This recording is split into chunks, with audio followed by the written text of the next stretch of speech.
My name is John White, and I'm Emeritus Professor of Philosophy of Education at UCL-IOE, and I'm Honorary Vice President of the PSGB, and I've been on the editorial board of the journal since 1988.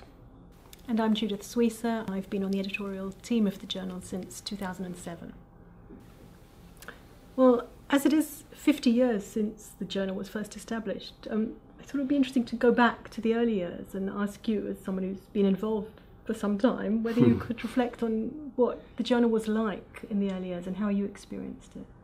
Well, originally it was modelled on the proceedings of the Aristotelian Society, and like it at first just produced papers given at the annual conference. So it broadened out a bit after that. It was very much a GB-centred organisation and journal at that time. And this was because of the important role that philosophy education had in the new teacher reform programme that the Labour government brought in the mid-60s. And because teachers in those days were wholly responsible for their aims and their curriculum and their pedagogy and so on, our job was to encourage them to reflect on these things. And we felt that we were part of a kind of an important national programme, what Peter used to call the mission. And the journal played a huge role in this. I mean, it supplied our material for teaching in the form of its papers. It also, over the years, began to kind of create the contours of the discipline so that we had all shared an understanding of what we were about.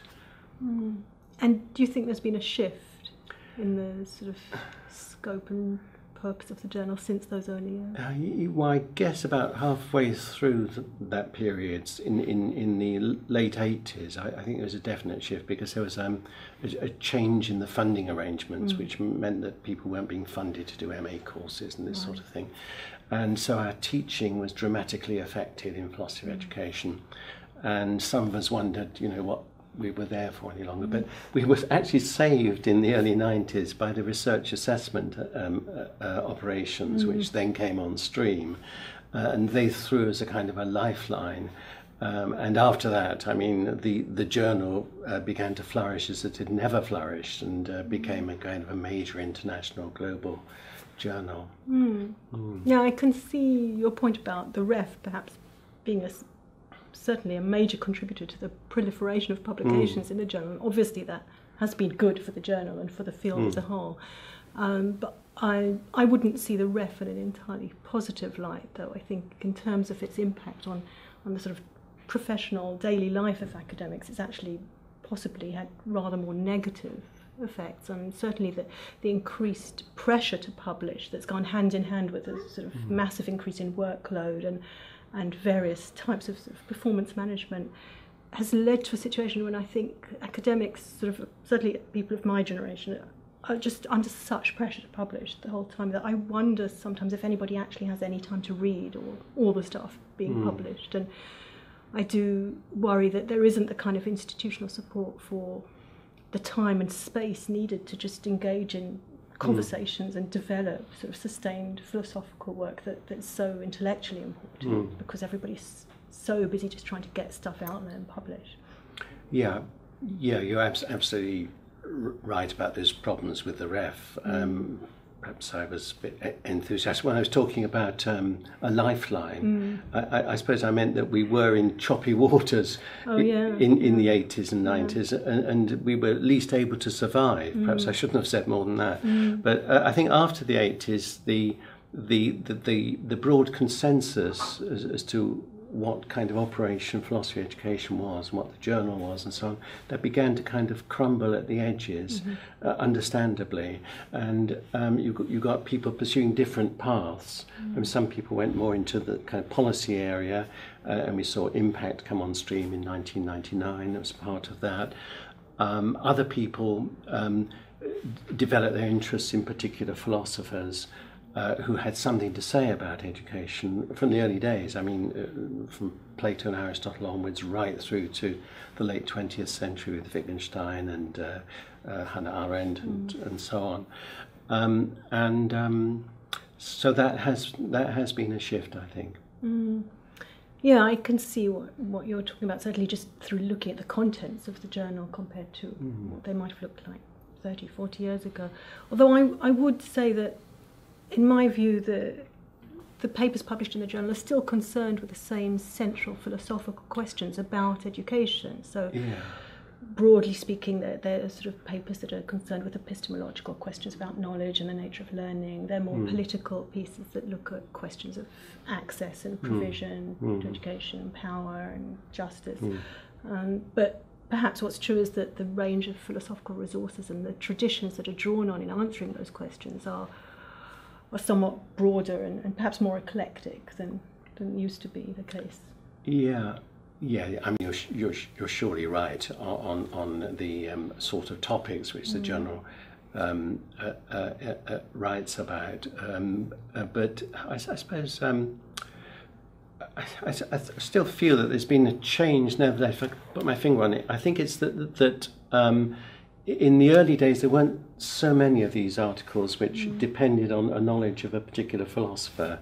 I think in the first 10 years, for instance, if I remember, there were just two. There's one on Rousseau and one on Sartre, I think.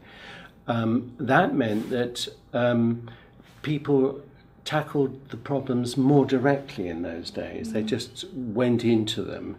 And it also meant that everybody could participate, because you didn't feel that you were hampered because you didn't have an inside knowledge of Hannah Arendt or something to be able to understand it. But as things shifted in a more kind of scholarly direction, I suppose,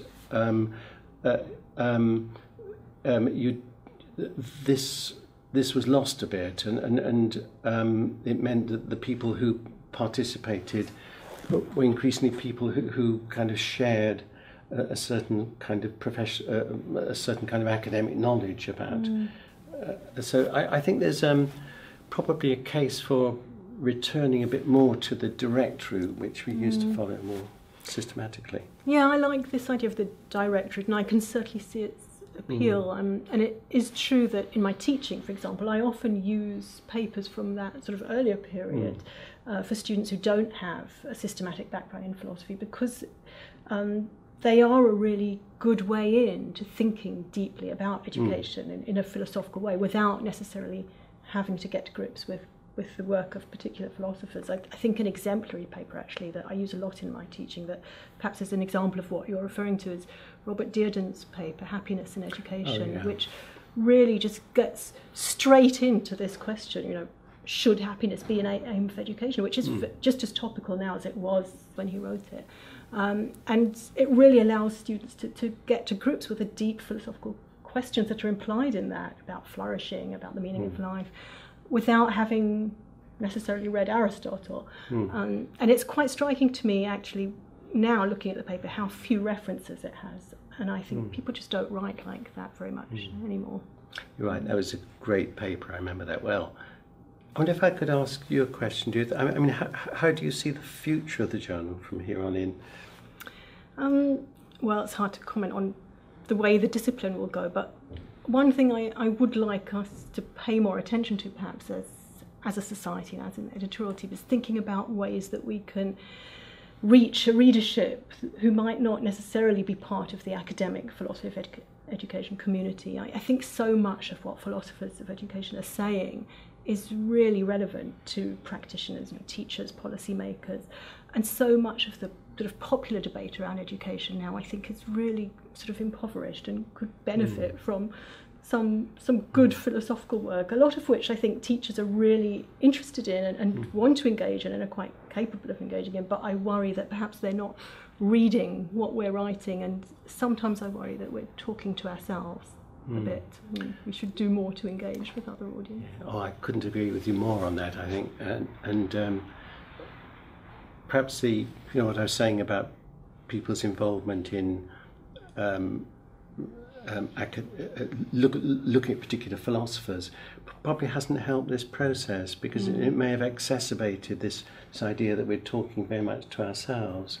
And it would be good if we could move away from that a bit, I think. I mean, if you think of if you think of another case, if you think of something like medical ethics, for instance, which looks at issues like euthanasia and patient autonomy and this sort of thing, it'd be very odd, wouldn't it, if a lot of their work was via the lens of historical figures which are important in their field, from Hippocrates and Galen through to Descartes on mind and body, through to Papineau today or something like that. So I think in our case, in education, if we really want to connect with teachers and other educators, I think there's a strong case for moving more towards this direct route we've both been talking about. Yeah, I can see that.